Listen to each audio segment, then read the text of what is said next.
maka drop sudah. Apa iya ya? Trading itu ndak ada yang bisa menghasilkan. Semuanya bullshit. Sampai begitu. Nah, baru setelah jatuh semua, saya sudah bangkrut semua ya, sudah collapse ya. Setelah collapse, itu banyak merenung ya. 2 tahun saya break, tidak buka trading sama sekali, Pak. Sama sekali tidak. Saya Ya, trauma dan mengerjakan aktivitas seperti biasa aja, jadi kuli, kerja, jualan dan sebagainya. Tanpa peduli ya, nanti saya jadi apa, tidak pernah seperti itu mikir ya. Tahu-tahu begitu kita sudah banyak melakukan aktivitas konvensional, maka terbesit lagi saya. Saya karena dulu pernah banyak dapat, saya akan coba kembali gitu ya. Karena ya, dengan benar, ini punya benar, eh, Mas. kecepatan yang luar biasa, Iya, karena udah betul, merasakan betul. usaha-usaha yang konvensional tuh tahu sendiri. Saya berbagai Iya, macam usaha saya lakukan, hasilnya bagaimana saya bisa merasakan. Maka saya perbanyak di situ. Jadi menekuni ini ya, tekun itu lama. Jadi saya awalnya juga mulai masuk ini di awal kembali ke demo lagi saya. Kembali ke demo, latihan demo lumayan lama sudah. Lebih dari 1 tahun saya latihan itu. Satu karena enggak punya duit. Itu yang mungkin bagusnya begitu. Andai kan punya duit banyak mungkin enggak mau juga gitu loh. Kayak iya, teman-teman betul. sekarang kan tak suruh demo enggak ada yang mau. Katanya enggak ada tantangan, katanya enggak ada psikologi dan sebagainya. Ya silakanlah. Ini saya sendiri terus terang. Dengan demo itu ternyata ada banyak kebaikan, Pak. Saya banyak belajar, mencoba untuk apa ya, melepas semua apa namanya resiko, melepas semua tingkat kecemasan saya itu hanya untuk menguji dulu. Pokoknya saya ekspos, saya gali dulu, saya coba dengan ini bagaimana hasilnya, saya coba dengan ini bagaimana hasilnya.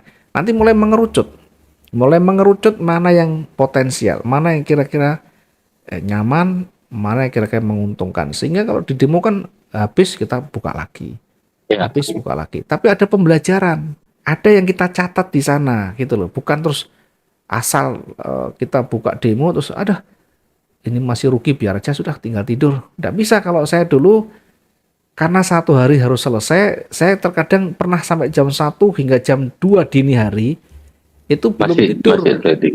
sebelum posisi saya itu aman. Itu padahal demo itu buat latihan ya.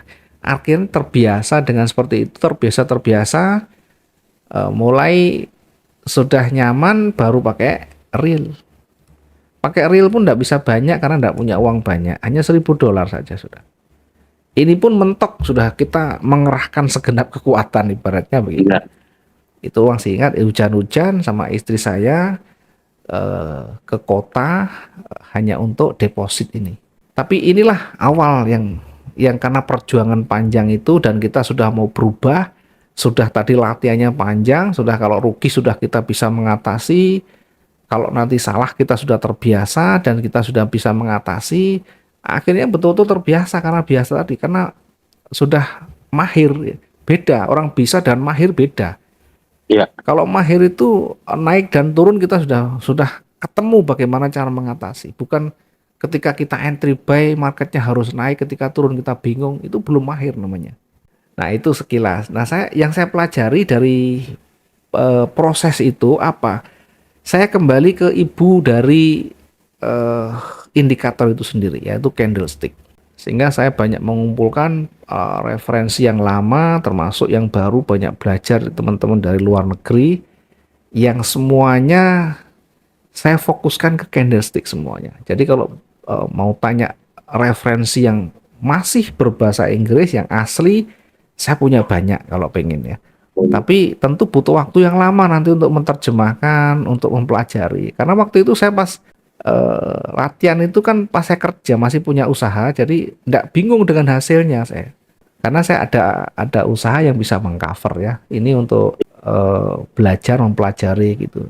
Akhirnya betul-betul ternyata enak kalau kita belajar dengan ibu ya, dari ibunya itu, dari candlestick itu sendiri.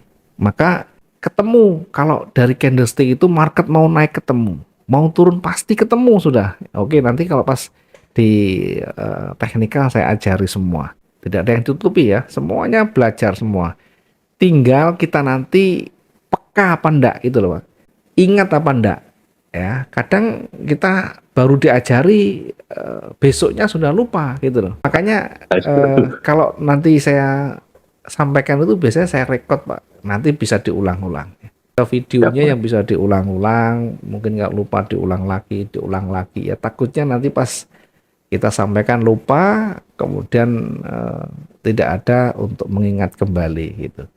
Nah itu kira-kira prosesnya. Jadi sampai banyak yang membuli, jangan ikut itu karena bisa bangkrut itu. Begitu kita sudah bisa membuktikan, pada datang, minta tolong ini diajari, minta tolong ini dikasih ilmunya macem-macem.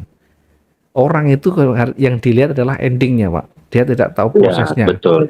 Ya, yang kita lakukan belum tentu kuat dilakukan dia gitu loh, Pak.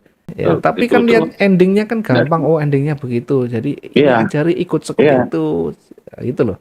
Orang kan nggak mikir begitu. Oke, saya lanjutkan lagi ke resiko tadi ya. Masuk lagi ke resiko tadi, sudah kita tahu. Nah, di dalam membatasi risiko itu ada beberapa cara. Ya. Yang pertama, dengan cara cut loss atau SL orang kenal ya. Kalau cut loss itu bisa close manual. Kalau SL itu kan disetting dengan angka yang sudah kita tentukan.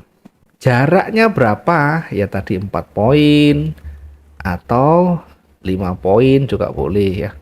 Atau pakai persentase tadi 1 sampai 2% modal. Oke, tinggal pilih yang mana saja, itu pilihan. Yang penting ada pembatasan. Per transaksi ya, per transaksi.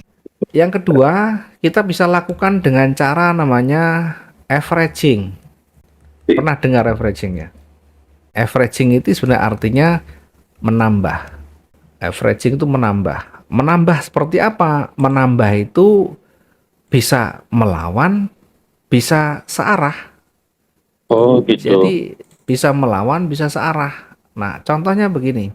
Saya analisa marketnya turun, sehingga saya menempatkan posisi sell. Ternyata ini naik, ini naik. Nah, sebelum naik terlalu jauh, kita sudah merencanakan dengan jarak 4 poin misalkan. 4 poin, 400 ya.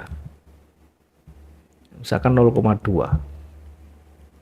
Di jarak 4 poin ini kita lakukan averaging.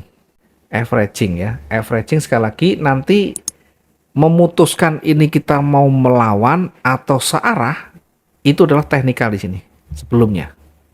Kalau ini kita lihat dari teknikal ternyata naik angka ini sudah termasuk bagian dari kelanjutan naik, maka kita bisa menempatkan buy di sini.